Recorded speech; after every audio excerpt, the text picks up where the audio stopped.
Okay. You can also like stand along the side. I mean, if you want to, but essentially, like, I don't know if you want the keyboard attached or not. It just clicks on and off. Okay. And it's going through the back camera. Okay. And then I was thinking, it looks like it might help to prop it up. So you don't have to like hold it up. You might be able to sit and put it on the table. And then prop up the back with this. Oops. So yeah, the keyboard might be in the way. But you can just snap off. And I'll be standing. I don't know if this will fit. So let's take off the keyboard then. Oh yeah. Good point. Yeah. Wait, how does it come off? Oh. It just pops off. And then stand. Oh. Okay. I'm taking up 2 chairs. I think that's fine. I don't think I'm going to fill this entire auditorium. Okay. Well, if that seat needs to be opened, I guess I can do it. Then I can't see. I can see you, but I can't really see the projector. It's really, really white. I think if you point it more towards it, can you see it at all? Let's go open here. Still pretty white, but I can do it like this. I'll watch you through the screen. It's gonna be shaky a little bit.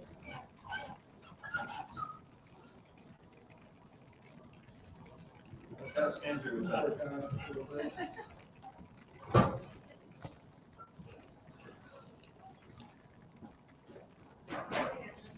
Spell your name right. I haven't spelled my name wrong on my opening slide. I know. It's fine.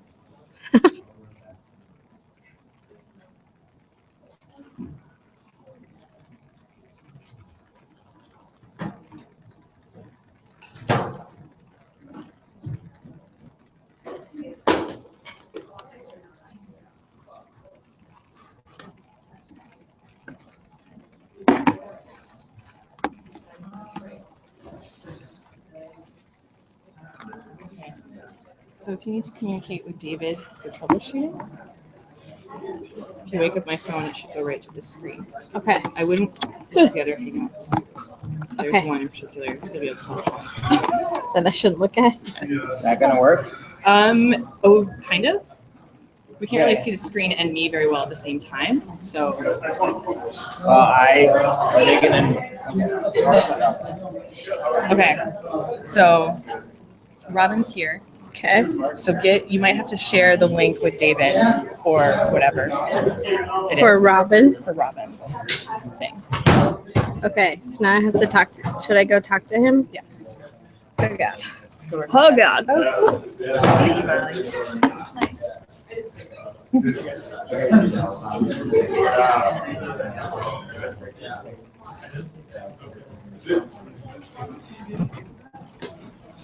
I'm not YouTube.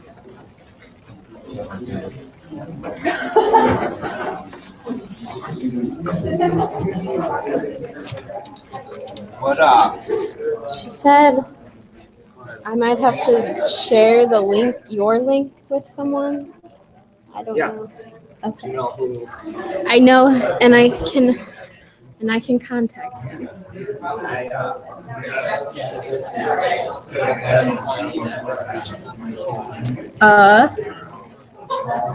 Let me ask her. Read it out of my email.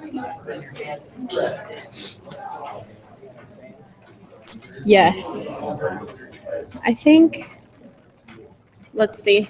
I'll ask her. He wants to email it to me. Is this your email?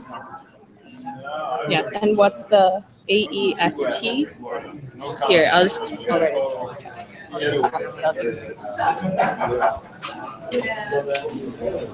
Oh no.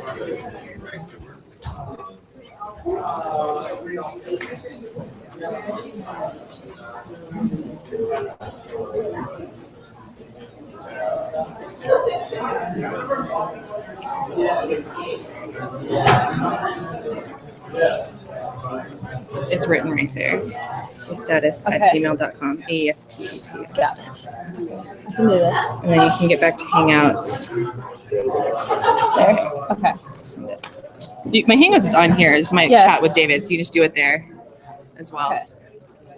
It might be easier to do it with the keyboard attached. Yeah, good point. I'll go get the keyboard. Ah.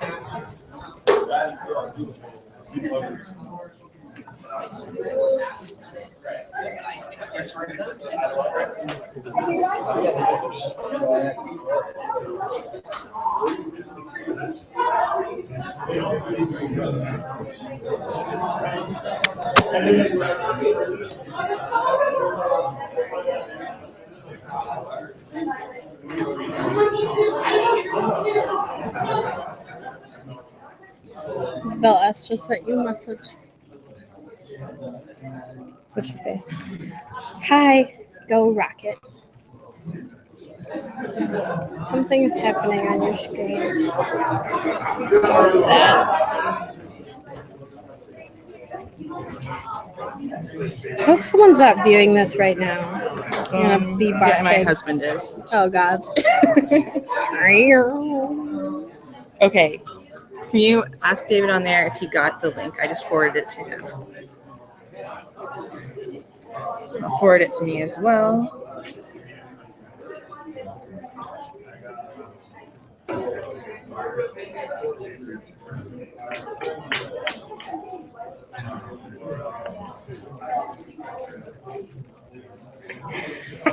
What? It's Molly's fault. It's not me. That one I did on purpose. Okay. So you have my phone. You have the Surface in case we have to use that as a backup. Should I just It's stay got with the this camera. link? Should I just keep it up just in case? You may as well leave it going in case people get lost. But, Okay.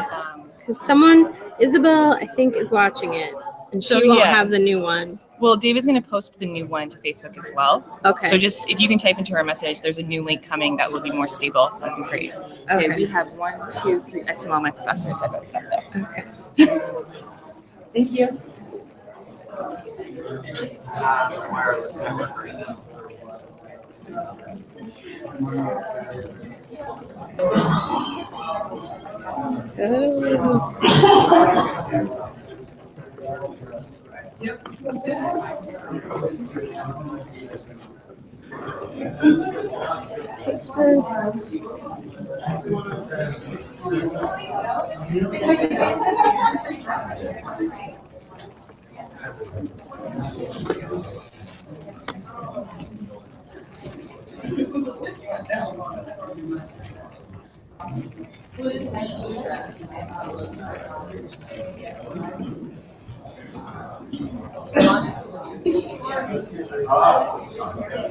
Oh my.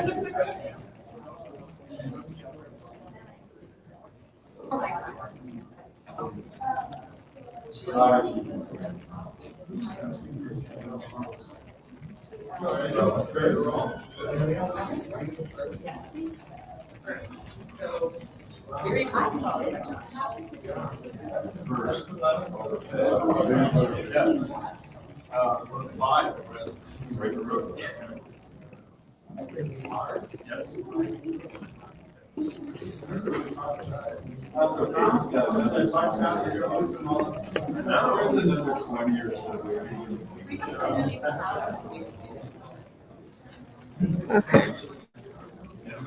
Move up. You poor human beings.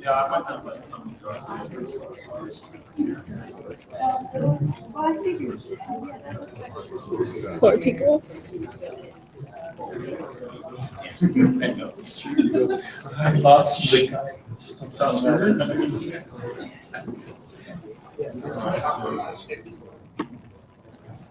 Okay, I think we should get started. So I'm really excited to be standing here for the first time in this role and to be introducing Amelia Nestler.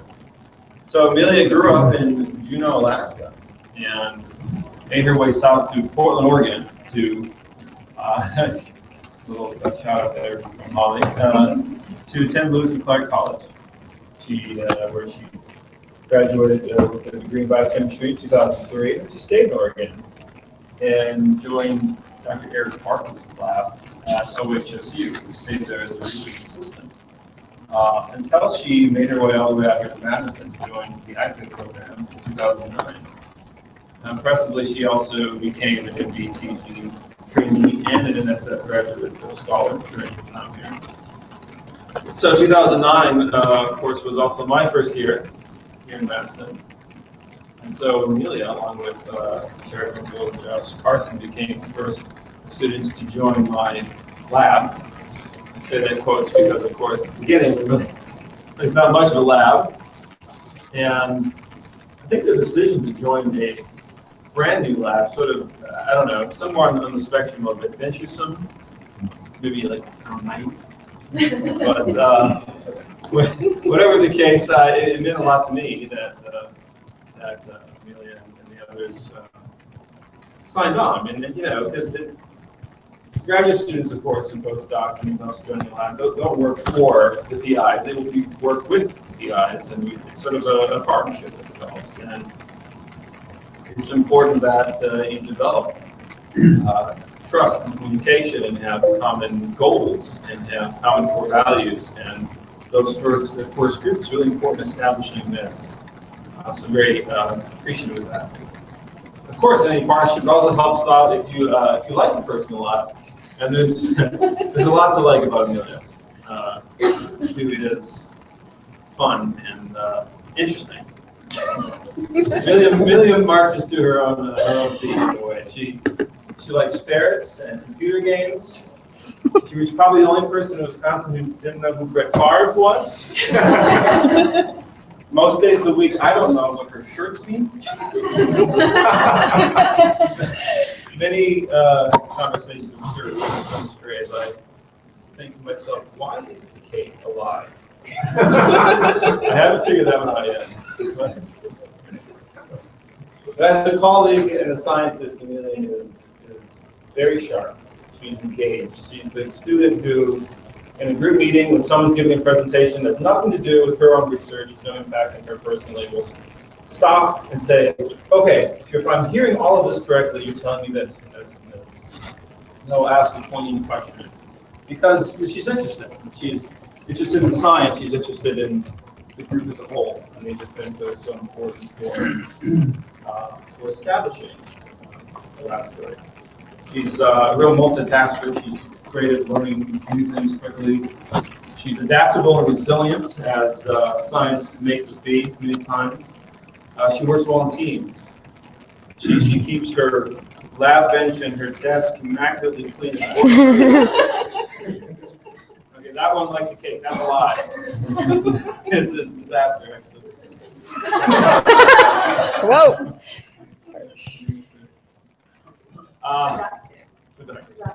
Sign of activity. So Amelia, as I mentioned, is the first student from our group to defend Thesis. So it's a real stark reminder of how fast the whole process can go. I guess it's like raising kids. The days are long and the years are short, as I said. I'm sad to see her go, but I'm proud to be her advisor. I've enjoyed having her in the lab, enjoyed doing science. I'm excited about the project. You see, it's actually a pretty interesting point.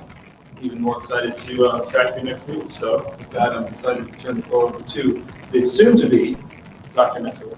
Thank you, David.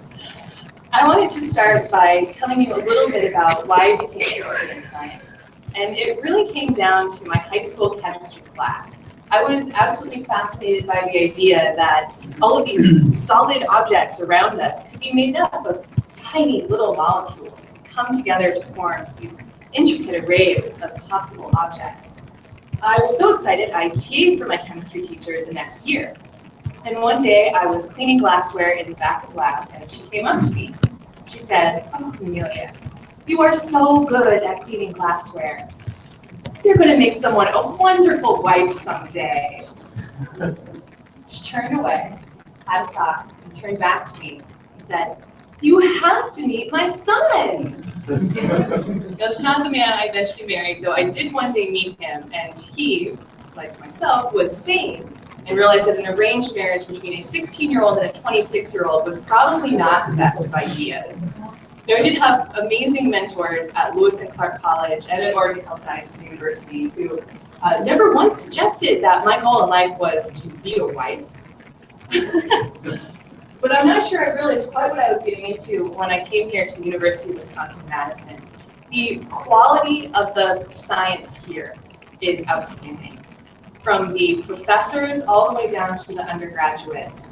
Everyone here has been amazing, and it has really been an honor and a privilege to be allowed to pursue my doctoral work here at the University of Wisconsin-Madison and as part of this program. So without further ado, what did I do during these last 5 years?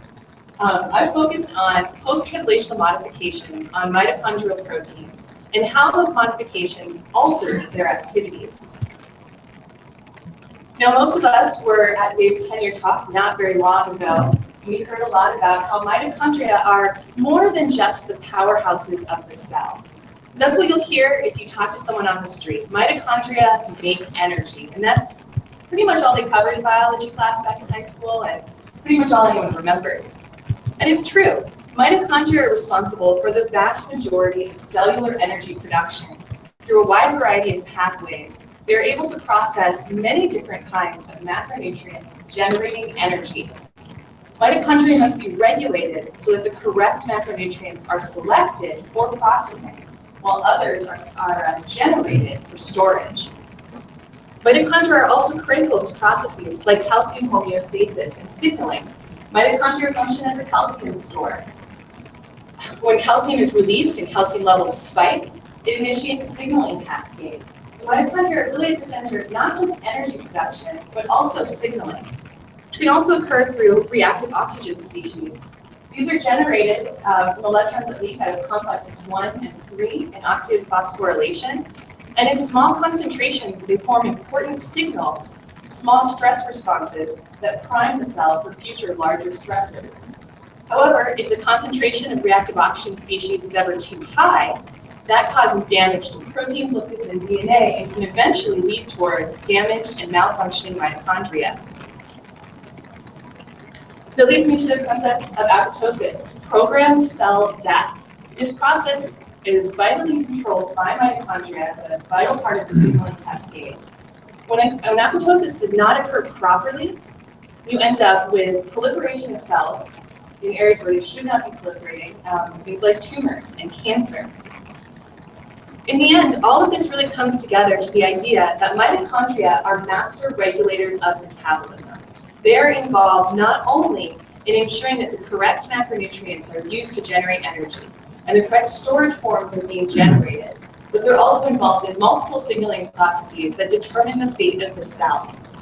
It's not a new concept that mitochondria are controlled by post-translational modifications. And in fact, this dates back to the 60s when it was found that pyruvate dehydrogenase is controlled by phosphorylation.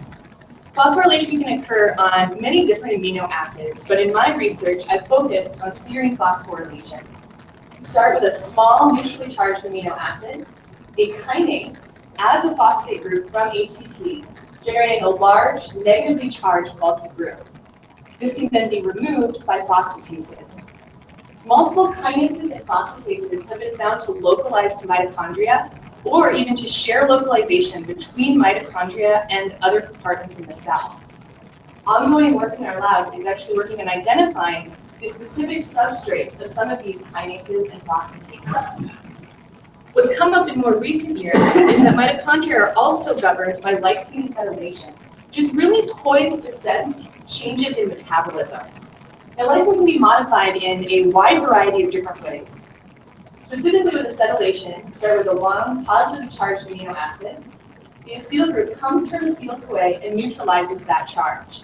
We don't currently know what the acetyltransferase is in mitochondria, or in fact, even if there is an acetyltransferase. The conditions in the mitochondrial matrix with a slightly higher pH and very high concentrations of acetyl-CoA are sufficient to allow for non-enzymatic acetylation of mitochondrial proteins. However, we do know the enzymes responsible for removing acetylation. Specifically, SIRT3 is the main mitochondrial deacetylase. It is part of the sirtuin family of deacetylases. There are multiple different sirtuins that localize to mitochondria.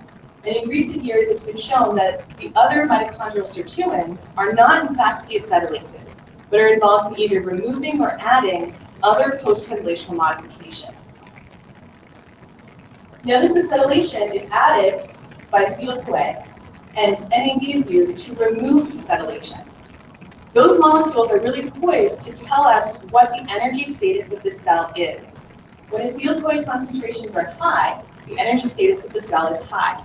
When NAD concentrations are high, the energy status of the cell is low. The vast majority of mitochondrial acetylation sites that have actually been studied have shown that acetylation downregulates protein activity. So this suggests a mechanism for lysine acetylation, where when the energy state is high, acetyl-CoA concentrations are high, more mitochondrial proteins are acetylated and thus inactivated. However, when the energy status is low, SIRT3 is more active because NAD concentrations are higher, and metabolism is reactivated. And we've identified previously thousands of acetylation and phosphorylation sites in mitochondria. One of the key questions in this field is which of those are actually regulatory? And especially with lysine acetylation, where it can occur non-enzymatically, which ones of these actually even regulate protein function? Or as opposed to just being random decorations that are added on and don't really impact what the protein is doing at all. So my research has focused on how we identify regulatory post-translational modifications and validate that they are indeed regulatory. I'm going to begin by talking about some work we did in quantitative proteomics. I was involved in a large acetylproteomics study that followed up a large phosphoproteomics study that was done by Josh Carson and Paul Brinsrud in his lab. From these studies, we selected two enzymes that we thought with interesting post-translational modifications that we thought would be important in regulating their function. The first I'm going to talk about is APAT1, acetyl-CoA acetyltransferase 1. It's involved in 3 different pathways of metabolism: ketogenesis, branched chain fatty acid degradation, and branched chain amino acid degradation. The second is DHRS4, which is both phosphorylated and acetylated. It's annotated in literature and in databases as a retinal reductase, so an enzyme involved in vitamin A metabolism. Turns out that a lot of things are misannotated, and DHRS4 probably is not a retinal reductase. In fact, our evidence very strongly suggests that it is not involved in maintaining vitamin A homeostasis. So in the final part of my talk, I'm going to discuss some of the work that we've been doing in determining the in vivo activity of DHRS4. To start with the quantitative proteomics, I want to mention that Alex Hebert did all of the mass spectrometry on the acetylproteomic work, and Brendan Floyd was intimately involved, my partner, in this entire process. So everything here is just as much their work as it is mine. We have a general workflow that we follow for this kind of quantitative proteomics. We start with interesting biological conditions. In this case, we selected fasting and refeeding, as well as a second experiment looking at lean and obese mice. We focused on liver mitochondria because it is a major metabolic organ, and enriched for mitochondria. We then used a mass spectrometry workflow in which the peptides are labeled with isobaric tags. This allows us, on the final run in the mass spectrometry, to quantify the relative amount of each of those peptides in each different condition included in that experiment. So we're able to not only compare 2 conditions, but include replicates in one single mass spec run. We found thousands of acetylation sites in mitochondria, but notably, especially when you look at fasting and refeeding, only a small number of those sites actually significantly change. So even though we can identify about 1,600 acetylation sites in fasting and refed mice, only about 185, about 200, are actually important for mediating any kind of important biology that's occurring between fasting and refeeding. With obesity, we found that about the same number were significantly changing as there were unchanging sites that we identified. This is not really surprising, since this is a chronic state. We're comparing a 2-hour difference in fasting and refeeding to a 10-week difference in obesity in mice. So a lot of things are dysregulated with obesity, particularly with acetylation. All of this information is available on our website, so if anyone has a favorite gene, especially mitochondrial genes, you can look it up here and discover if we've determined any acetylation or phosphorylation sites on that protein and whether or not we are changing in any of the studies that we've done. Now there's a lot going on here, but this is actually one of the most important ways that we utilize this data set in order to find the most important acetylation sites in it. So what you're seeing here, each of these dots is an acetyl isoform. On the y-axis, we have the fold change refed over fasting. So anything above 1 is increasing with refeeding, and below 1 is decreasing with refeeding. On the x-axis, we have the obesity comparison, where again, greater than 1 increasing with obesity, less than 1 decreasing with obesity. The red dots are acetyl isoforms that are SIRT3 targets. And we developed this list based on some work by Alex Siebert and Kristen DeCock-Reed in the Danu lab, looking at SIRT3 knockout mice. The dark gray dots are mitochondrial targets. So those are mitochondrial proteins based on a compendium that Dave put together in the Lunar lab. The gray dots are other isoforms that we detected, generally it's being non-mitochondrial. Because we only did a crude mitochondrial prep, we also detected acetylation sites on peroxisomes and ER proteins as well. Now looking at this comparison, and particularly at this quadrant, things that are decreasing with both obesity and refeeding, decreasing in 2 different conditions of nutrient overabundance. 2 of these acetyl sites really stand out as being significantly down in both conditions.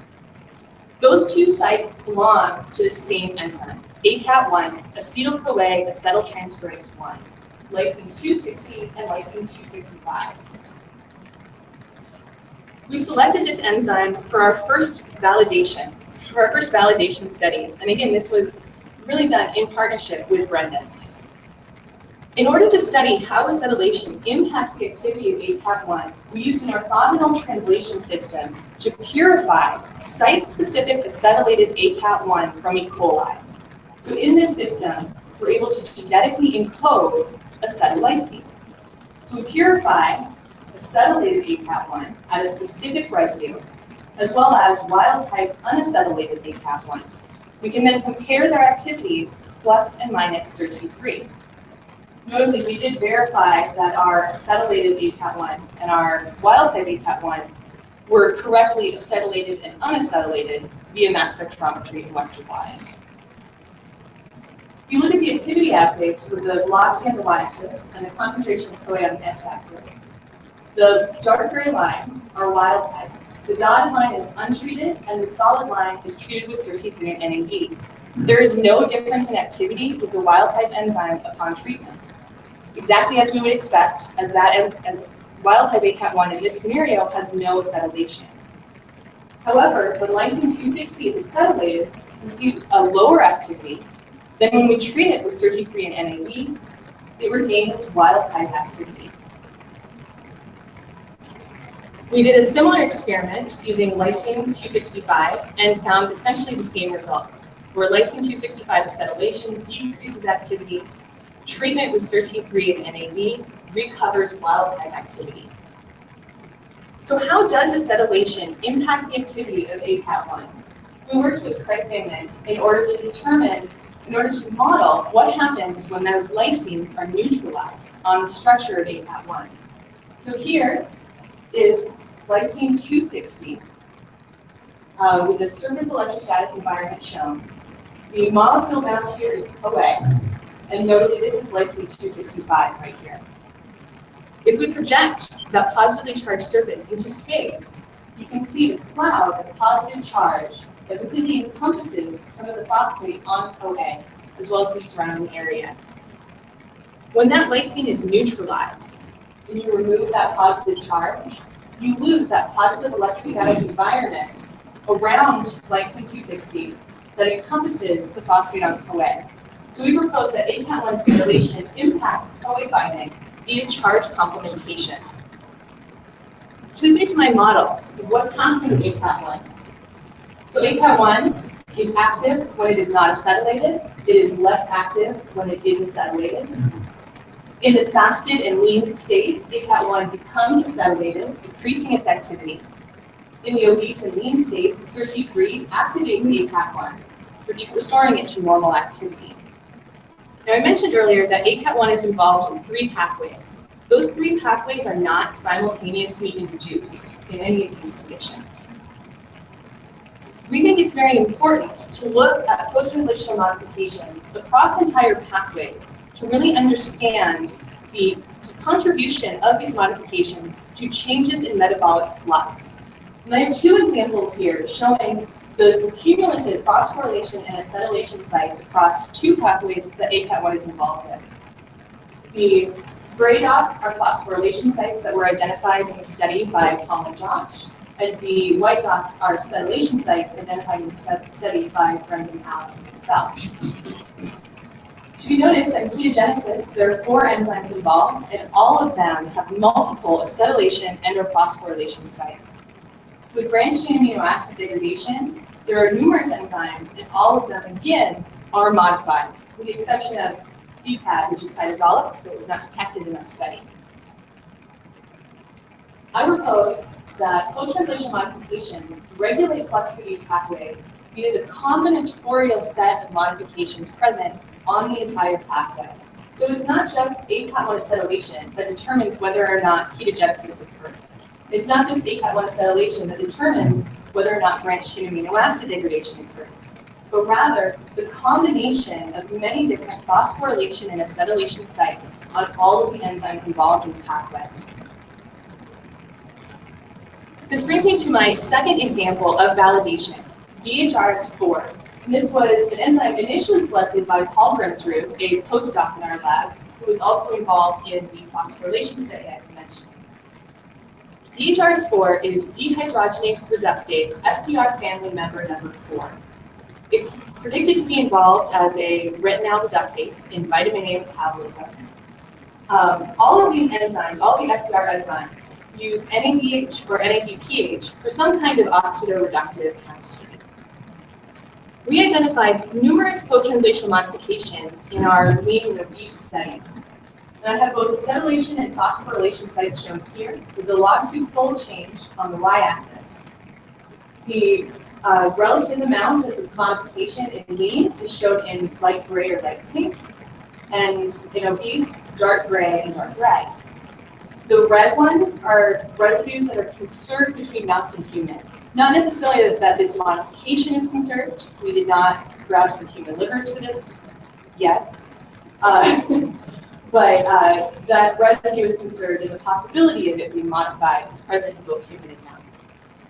Serine 221 phosphorylation is actually one of the most significant changes in the phosphorylation study. Right next to it is serine 222, which is also found to be phosphorylated and significantly changing. And lysine 217 is only 4 residues away and is significantly acetylated. So we selected these 3 residues to focus on in our studies of how PTMs impact DHRS4. Performed that same acetylation study that I talked about earlier, where we purified site-specific acetylated DHRS4 and then compared its activity with or without SIRT3, and saw very similar results where the wild-type protein is not impacted by treatment with SIRT3, whereas the acetylated protein has lower activity until it is treated when it regains that activity. With phosphorylation, we were not able to use a phosphoserine incorporation quite yet at the time of these studies, and so instead we used phosphomimetic mutants. So in this case, we mutated serine 221 and serine 222 to glutamate in order to mimic the negative charge of phosphorylation. So here again, wild type, very active. Serine 222 has moderate activity, about a third of wild type, whereas serine 221 phosphorylation almost completely abolishes activity.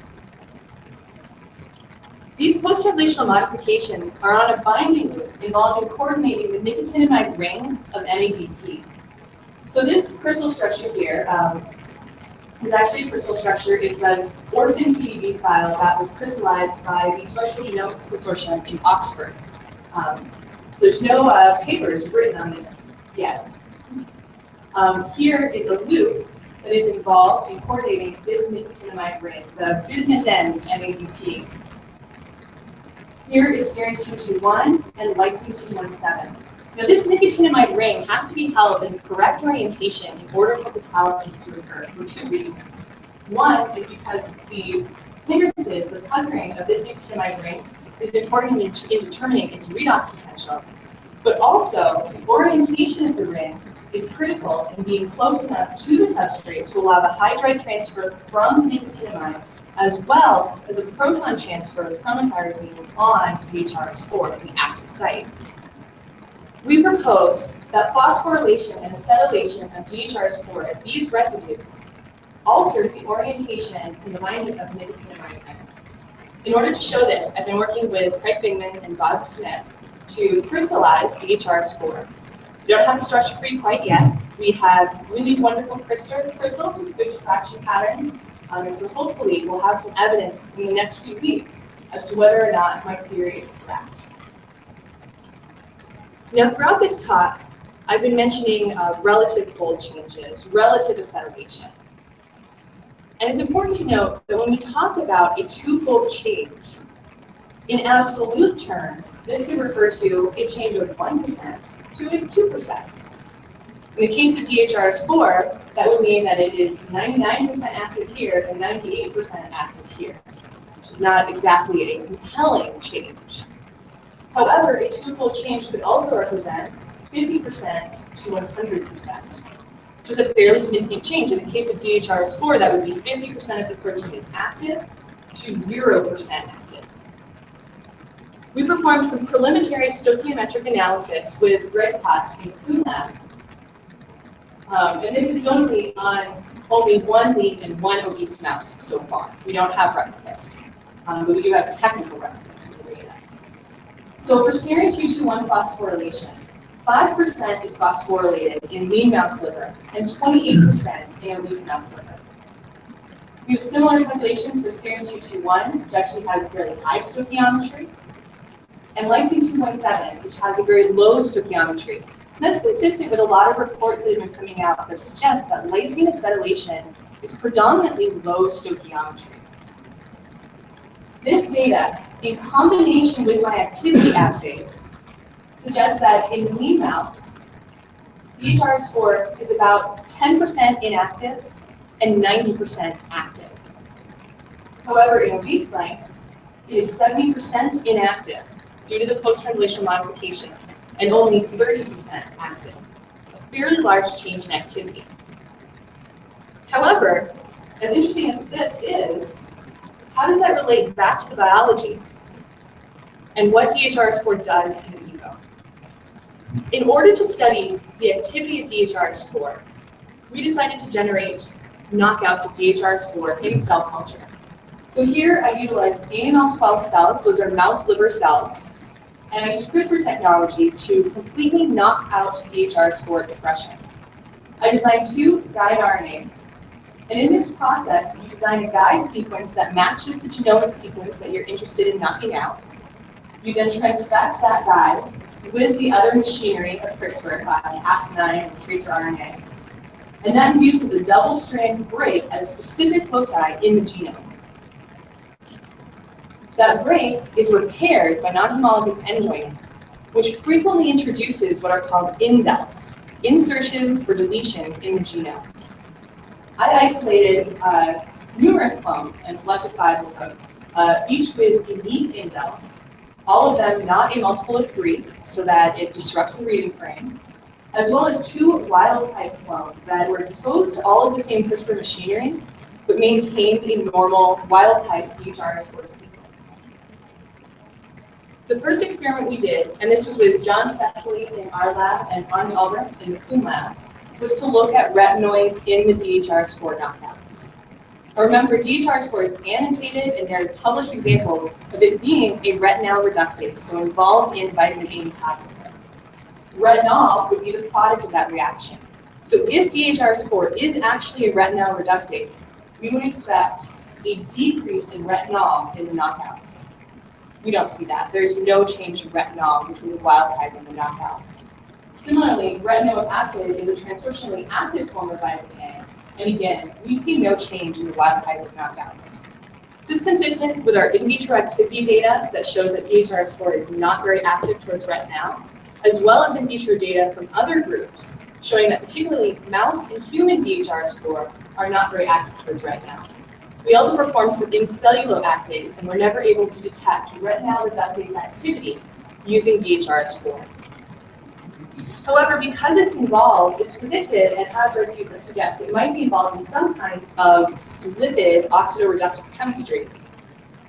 We decided to do a whole lipidome analysis of the DHR score, wild type versus knockout cells. We did this with the Nomura lab, and we performed numerous different lipidomic experiments, including both positive mode and negative mode, targeted and untargeted. In the targeted lipidomics, we're actually able to identify specific lipid species that are up or down regulated. In that study, we found that there are increases in certain lipid classes, including free fatty acids, monoalkylglycerol ether lipids, and ceramides. In the untargeted lipidomics, the resolution is sufficiently low that we are not able to distinguish exact molecular formulas for each of these different mass to charge ratios that we found. However, here's one example of what some of the data looks like. The negative log of the p-value is on the y-axis, so the higher up the lipid dot, the lower the p-value. And the negative log, or the log to fold change, knockout over wild type, is on the x-axis. So above 0 are things increasing with knockout, below 0 are things decreasing with knockout.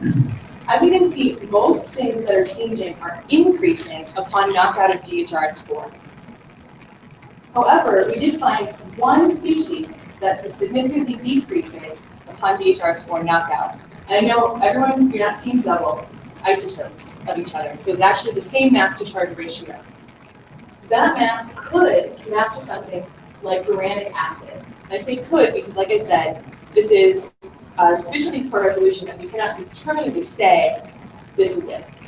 Uranic acid is one example of a bunch of different bile acids that could match that mass. Notably, bile acids can activate transcription factors such as the liver X receptor. We did some follow-up QRT-PCR to see if targets of LXR are perturbed upon knockout of DHR score, and there was no change. So DHR score could be involved in either synthesizing or degrading a signaling bile acid, but it's not through the classic LXR pathway. It's not just hitting every LXR target that people would normally see. We were also interested in looking at ketogenesis, and ketogenesis is often linked to lipid metabolism because beta oxidation provides acetyl-CoA, which then upregulates ketogenesis. In looking at ketogenesis, wild-type cells in basal media really don't produce ketone bodies. And this is in normal DMAM, 10 millimolar glucose, fetal bovine serum is present. So it's a very rich media. The cells have no reason to produce ketone bodies. However, the knockout cells produce ketone bodies. When we stimulate these cells with octanoic, the wild-type cells, now they produce a significant amount of ketone bodies. The knockout cells produce even more. This is a fairly easy assay to do, and we decided to do the rescue experiment where we reintroduced DHR score into the system. And nothing changed. There was no rescue of this phenotype by overexpression of DHR score. We've observed it before in our lab where certain mitochondrial genes, you can knock them out, and a chronic long-term knockout can produce an adaptive response. A response that is not easily rescued by just overexpressing the gene at that point. We were interested in trying to figure out whether or not this is an off-target effect that we're seeing, or is it actually the result of something that's DHR score specific that cannot be rescued due to an adaptive response. So we used knockdown of DHR4 with siRNA to try and recapitulate this phenotype. Looking at it basally, we do not get an increase in ketogenesis. In fact, if anything, treating AML12 cells with control siRNA increased ketogenesis a small amount. However, when we stimulated with octanoate, the control cells indeed started to produce more ketones. The knockdown cells just produced a massive quantity of ketones. It almost blew up the assay. There's so many ketones present here. It's an enormous increase. So DHR4 knockout increases ketogenesis, but it can't be rescued. DHR4 knockdown increases ketogenesis, at least in some situations. We haven't tried the rescue experiment here yet to see if we get that same inability to return to normal. But given that we're able to get the same phenotype with two independent knockdown methods using completely different sequences, we propose that DHR4 inhibition could lead to a long-term adaptive response. And this can actually have some very important implications when looking at obesity because of the post-translational modification work that we've done. So DHR4 in a wild-type mouse, lean mouse, or in AML12 cells before someone goes and messes with them, has normal lipid homeostasis and normal ketogenesis. When DHR4 is knocked out or knocked down in these cells, or it is phosphorylated and acetylated, we reduce DHR4 activity. This alters the lipidome and increases ketogenesis. This perturbs metabolism such that there's an adaptive response, creating essentially a new set point for the cell as far as what's expected for ketogenesis. So that even when DHR4 is reintroduced, either by removing the post-translational modifications or by overexpression, that reintroduction of DHR4 is insufficient to shut down the increase in ketogenesis, the unnatural increase in ketogenesis. Now, notably, both alterations of the lipidome and increases in ketogenesis are two phenotypes observed in obesity, which could suggest that DHR4 and its post-translational modifications are involved somewhere upstream in modulating those phenotypes.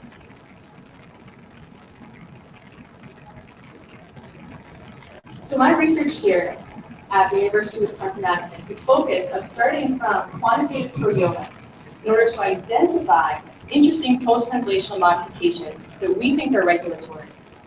I then used that data to validate with ACAT1 and DHR4 that yes, indeed, the post-translational modifications that we predict would inhibit them or change their activity do indeed do something to change their activity. ACAT1 is inhibited by acetylation at two sites, and DHR4 is inhibited by both acetylation and phosphorylation. Furthermore, we've identified the misannotation of DHR4 as retinal reductase, and shown instead that it is involved in lipid regulation and maintaining normal ketogenesis levels. So what does the future hold for this kind of research and studies on post-translational modifications in DHR4? I think one of the most important things is looking at PTM stoichiometry. The initial studies, the initial large-scale studies started with identifying modifications. And they would just do one condition and see, oh, look at all these modifications here. We've then improved that by using quantitation to compare the amounts of acetylation, relative abundance, between multiple conditions. But we now need to improve that further and look at the actual stoichiometry of these different modifications. And there's some exciting work that's been done here at the University of Wisconsin. Looking at this, this was by Josh Veza in the GNU lab, where they used acetylene anhydride to fully acetylate peptides. Because it's isotopic, when you get to this final mass spec step, you're able to distinguish between the naturally occurring acetylation and the fake acetylation you added with isotopic acetylene anhydride. Because all of the peptides are 100% acetylated on all of their lysines, they all behave the same on each step of the process, including when you read their mass-to-charge ratios, which allows you to actually quantitate the amount of modified acetylation and the amount of isotopic acetylation, which represents unacetylated protein. So this kind of approach, I think, is really exciting and really important for expanding our knowledge of PTM stoichiometry. We need to find ways to apply this kind of work to other modifications including phosphorylation, succinylation, bicamylation. One of the failures of it, however, is that it would tend to overestimate stoichiometry if that lysine is also modified by a different post-translational modification. If this lysine is blocked from being isotopically acetylated because it is methylated or bicamylated, you wouldn't detect it at all. And so that's another thing that we need to work on, is looking at the total PTM status of proteins. We need to be able to say, this lysine is acetylated when this serine is phosphorylated, and look at really what is actually happening on the whole protein or even whole protein complexes. Some preliminary work on that front was done by Tim Rhodes in the Coombe lab, and I assisted with some of the cell culture, where we used SILAC labeling, so that's stable isotope labeling of amino acids in cell culture. Because we have different isotopes in your two different conditions, you're able to combine those samples and read them on mass spectrometry together, but then distinguish these double peaks that represent the two different isotopes present. Because of this, they were able to do some top-down proteomics, looking at larger segments of protein. It's not quite up to the level yet where you can look at a real whole entire protein, because it's really tiny one. But they were able to use it for histone tails that were over 50 amino acids long. And I think everyone here knows with histone tails in particular, it's important to know what the combination of modifications is, not just the status of one single modification. I showed some really nice results using site-specific acetylysine incorporation today. And there have been a lot of improvements in the ways that we can produce non-standard amino acids that are genetically encoded in E. coli. One of them that I wanted to share here was that one group took all of the UAG stop codons in E. coli, all 321 of them, and mutated them to UAA, essentially taking that codon out of circulation. We were then able to delete RF1, which is the release factor responsible for terminating translation at UAGs. Finally, we were then able to reassign UAG as a sense codon and incorporate non-standard amino acids with much greater efficiency. With the acetylysine incorporation I was using, you were generally lucky to get about 10% of the yield of your wild-type protein. With this kind of system, you could expect to get very high yields, possibly even enough to do crystallographic studies or other large studies of these proteins. Furthermore, things like phosphoserine incorporation are especially difficult because the negative charge on phosphoserine is actually rejected by the translation machinery. So further modifications are being done in order to permit phosphoserine incorporation. So we can do similar studies. Instead of using mutants, we can actually use phosphoserine incorporation. And these kinds of methods need to be applied towards other post-translational modifications as well. Succinylation and myelination are being recognized as more and more important in mitochondria. And it would be useful to be able to study exactly what's happening when proteins are succinylated versus acetylated. I've also discussed some examples here of looking at post-translational modifications across entire pathways. And here I'm showing ketogenesis again. Now, we did work here showing that ACAT1 is inhibited by acetylation. Josh and Paul did work with HMDCS2 showing that it is activated by phosphorylation, and another group has shown that it is activated by acetylation as well. There's two other enzymes here. One of them is BDH1. So it turns out BDH1 is also a short-chain dehydrogenase, just like DHR-SCORE, so they're from the same family. They have a very similar three-dimensional structure. And they also have serines and are right about the same position at that serine 221. So with BDH, there are two serines that could potentially match it, and I did some preliminary activity studies looking at this. Wild-type BDH is very active. Mutating just one of the serines gives you partial activity, and mutating both serines decreases activity substantially. So not only do we need to look across entire pathways for what kind of regulation is occurring, but we also need to look inside of protein families, enzyme families. You can characterize a modification well on one member of the family. You're now able to predict what happens when that post-translational modification is on another member of that same family. Now with DHR score, when we started getting into it, we thought we were going to be studying vitamin A metabolism. Read so many reviews on vitamin A metabolism. As it turns out, it does not seem to be a retinal reductase. It's not involved in vitamin A metabolism. I have a chart here showing the prediction of how many incorrect annotations are added to PubMed every year. As we sequence more and more genomes, the rate of incorrect annotations just increases continuously over time. And this is actually a real problem when you're doing these large-scale studies. When you do a large-scale study, you pull the annotations, you read what you think they're doing, but a lot of times people don't dig deeper to discover, oh, maybe that's actually missing an active site residue. Maybe that's not a chemotransporase. And in the case of DHR score, this is compounded by the fact that people had done studies on pig and rabbit DHR score and found that it was active towards retina. So they're able to come up with predictions based on what's happening with DHR score in other species that it turns out don't really apply to mouse or human DHR score. So DHR score may even have different roles in different species.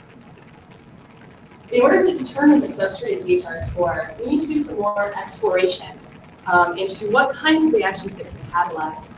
Here's the example again of uranic acid, one bile acid that might be a product of DHR score's reduction. But there's certainly many other possible substrates, and more exploration into just what's happening in those wild type and knockout cells is important for pinning down the actual role of DHR score. I spoke earlier about the adaptive response. I have my diagram up here again. We need to discover the mechanism that's causing this adaptive response. It's a pretty bold claim to make that my knockout can't be rescued. I believe it. I believe the phenotype. But it really seems to be coming together that this is indeed an adaptive response occurring in these cells. One example of how we can see this happening, one example of part of the mechanism is that I recently used qRT-PCR to measure HMGCS2 expression in control and knockdown cells. HMGCS2 is one of the enzymes involved in ketogenesis. It's usually the rate-limiting enzyme in ketogenesis. Notably, in the control cells, there's very low, there's normal HMGCS2 expression, I should say. In the knockdown cells, there is a massive upregulation of HMGCS2. Linking DHR score possibly again back to that idea that it's involved in modulating the activity of the transcription factor that then impacts HMGCS2 expression. So together, all of these techniques I just talked about can be used to work further on basically every step in my postdoctoral research. As we advance in science and advance in our methods, we can improve every day on what kinds of research can be done. And that I'd like to thank everyone who's been involved. This is the PEG reading, one of the most recent shots of the PEG reading lab. We've had a few members leave before me. First, I want to thank Dave. Dave is a wonderful mentor, and it has been really exciting to work in Dave's lab. Josh and Paul, sorry, not Josh, Josh and Jared, with myself, we were Dave's first 3 graduate students, and it has been very instructive to have them present. We've been there at every lab meeting and every other data analysis session, helping me slog through all of this data. Brendan Floyd was really important. All the stuff with the acetylation and ACAT1, Brendan was a huge part of that, as well as Drew, an undergrad that I worked with, who also worked with me on DHR score.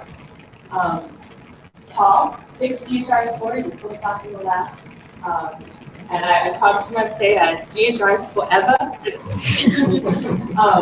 John Stepley, all of the organic extraction work, John was involved in some stage. Kate Stone, she was an undergrad who started her freshman year working in the lab, and her support in lab was amazing, both in work and emotionally. And Adam keeps the lab running, while Dave keeps the lab funded. Craig has been amazing in helping with all of the crystallization work, as well as taking me to the synchrotron, which was wonderful. And I also want to thank Molly, who is currently involved in helping my family watch via live broadcast. And couldn't have done this without numerous collaborators. We work extensively with the CDSG, Craig, Dave, Ronnie, Russell, Bob, everyone's been so helpful in helping me learn more about protein expression, purification, and crystallization. So huge. The Kuhn Lab, almost all of our mass spectrometry work is done there, and particularly Alex, Arnie, and Greg were involved in this work. The Janu Lab, especially Kristen, has been involved with helping us with SERTI-3 work. And Alan Addy's lab, source of all of our mice. It's very important. Donnie has been providing us with livers regularly. My thesis committee has been with me every year, and every year they've come back with great suggestions about what things I need to try next. So I know they were actually listening every year, which is huge. But thank you so much for being here. Of course, my funding sources, both the NIH, WPG, and the NSF GRFP, have been paying for me to do this research. I also want to thank William Randall. He was the first person to hire me to do research at Lewis and Clark College. This is an older picture of him. He passed away 2 years ago. And Eric Bartless. But that's not you over there, is it? No, no, that's not me. It was before my time. I was even born when that picture was taken. And Eric Bartless, my advisor at Oregon Health Sciences University. Every year would encourage me to apply to graduate school and would help me with all of my work. And of course, my family. I have an amazing family. My parents, that's Juneau, the house, the beach in front of our house in Juneau. An amazing location. And my parents have been so supportive throughout all of my education. I'm the first in my family to get a doctorate, hopefully. And they've been so supportive through all of my educational work. Ken and Jen, my parents-in-law, just welcomed me into their family, and they are wonderful parents-in-law. My extended family, there's so many of them, but everyone has been supportive and encouraging throughout this entire process. Letting me crash on their couches when I fly back to Juneau, since it's often a 2-day trip.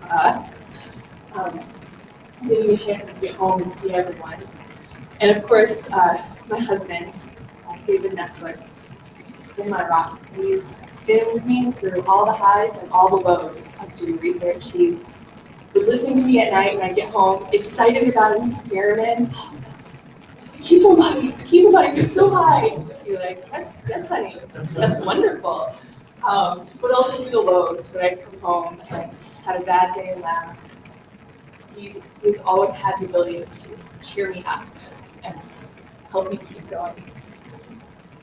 I also have many friends in Madison, and I discovered as I was putting this together that I don't take pictures. I just don't. None of these pictures are taken by me. But I've made a lot of friends here who have given me the chance to relax from my work and a chance to get away from the lab, and also given me some people to stay with and hang out with. My husband's back in Juneau. Join me soon. Thank you.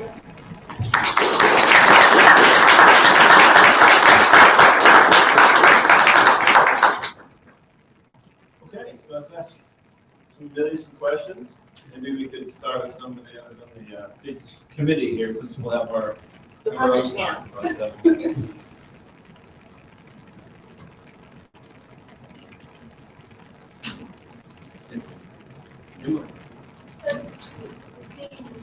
You've seen this upregulation of defenses means. Do you think that there's some last forever that you suddenly shifted? So I actually have some data that can kind of answer that. So Emily's question was, do I think that this increased ketogenesis effect lasts forever? Or does that eventually get downregulated? Could it eventually be rescued? I think the answer is yes, it could eventually be rescued. I've noticed with my knockout cells, we've been culturing them for about a year now, and the ketogenesis phenotype has slowly decreased throughout the year. It's still there and it's still significant, but we have seen a slow decrease. I also think it's really telling that with a fresh knockdown, an acute knockdown, So keeping in mind, with the CRISPR knockout model, those cells grew for a couple months before we ever looked at anything. We have to grow them up from single cells, full plates, sequence them, validate them. So it was months before we had those patient results that they were growing. With the fresh knockdown using siRNA, we don't see an increase in ketogenesis in basal conditions. We see that huge increase when we stimulate doctor-knowing. So I think that there is some there's metabolic shifts happening as these cells grow over time. And it might be that if I put back in THRs4 at an early stage, that we could achieve rescue, or that if I cultured them for long enough, I could achieve rescue. When I did the rescue experiments, they were cultured for about, I think the first time I tried it was 2 weeks after reintroduction of DHRS4, and then a month after reintroduction of DHRS4. No rescue.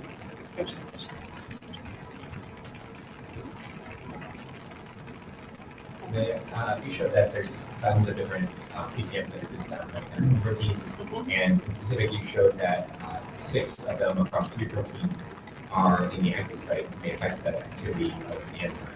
So what do you think about why it is that the active site is being modulated, or do you think that should be where people look when they look at the active sites, just focus on the active site and all the rest is kind of trash, at least for So Brendan's asking, I've given a lot of examples of post-translational modifications impacting activity in the active site. And do I think that really it's modifications there that are important, or are modifications across the entire enzyme important? I didn't really go into this, but in my thesis document, I discussed a variety of different ways that PTMs can impact enzyme function. One area specifically is the active site, and that's kind of an obvious one. And I think a lot of people who study post-translational modifications, you get this list of 1,000 PTMs, and you've got to pick one of these to follow on. Well, you probably pick 3 or 4, the one that works best, right? But when you're going through this list and you're looking at where these sit, when you find a PTM that's in the active site, you're more likely to pick it. So I think we have more examples of that because more people are attracted to, oh, it's in the active site, it's going to do something, this is a sure thing. However, there's also examples of PTMs on other regions of the protein. So for example, in protein binding interfaces, so PTMs can impact protein-protein interactions. And it's been shown with some examples that, when pyruvate dehydrogenase complex is acetylated, it recruits, I believe, the phosphatase to the site. So you could get those kinds of dynamics. You can also get modifications in a completely different part of the protein that then impacts the conformation of the protein. So that, of course, could impact what's happening in the active site or what's happening with protein-protein binding. So I don't think that it's only the active site that matters. But when you find one in an active site, it's probably going to matter. If you find one outside of the active site, you're less likely to find a direct change in activity, and you might be spending more time hunting down like protein-protein interaction impacts. Laura? Yes, so there are a couple different enzymes that are called retinol dehydrogenase. So there's retinol reductases and retinol dehydrogenases. So that's the 2 different directions that can be catalyzed. And enzymes responsible for that, non-mitochondrial ones, have been identified. Don't remember the names off the top of my head, but we do have others. And we propose that DHRS4 is maybe somewhere in there. I think it's telling that when we read reviews about vitamin A, they never mention DHRS4. So I think that's one. They have a list of all these other enzymes involved in it, including those steps. None of them are DHRS4. I was just asking because you obviously are familiar with that. Is it possible that in the future, there's supported by cells that there's modification of another enzyme that's Yes, definitely. So it's Laura's question is, could it be that other enzymes are maintaining vitamin A homeostasis, compensating for DHRS4 knockout, but it does still play a role in vitamin A metabolism? That's possible. However, I think the low activity in vitro of DHRS4 and in cellular of DHRS4 speak against that. And certainly in a normal growing AML12s in a plate situation, which is done in Baltimore, vitamin A homeostasis is maintained. It's possible that if you stress those cells sufficiently, you would start to see perturbations in a DHR score knockout. Maybe it does have a minor role, but we definitely see other big changes happening when we don't see changes in mitochondria. So this started off as your title of your thesis, PTM, regulated mitochondria. Yes. So you told us that phosphorylation and significantly linked enzyme stoichiometry change themselves sufficiently high to actually have real effects. That when you shut the enzyme down, it's clear metabolic ramifications. Mm-hmm. So given all that, what signaling pathways might be responsible for regulating this? For regulating the modifications? Yeah, or what kinases might phosphorylate DHR score given everything you know about the metabolism and the sequence? That's a good question. I haven't actually put a lot of thought into that. So the kinases might be great. Thanks, Dan. However, what I can tell you is mouse DHR score, series 221, has a pKa recognition. We know that pKa can localize to mitochondria. So I think it's possible in mouse, it's pKa. However, human DHR score doesn't have a clear recognition motif for any known kinase. So I'm not sure what kinase is doing it. Maybe one of these kinases. ACK3, right? It's got to be that. Anything else? Okay, let's thank Amelia for a great talk.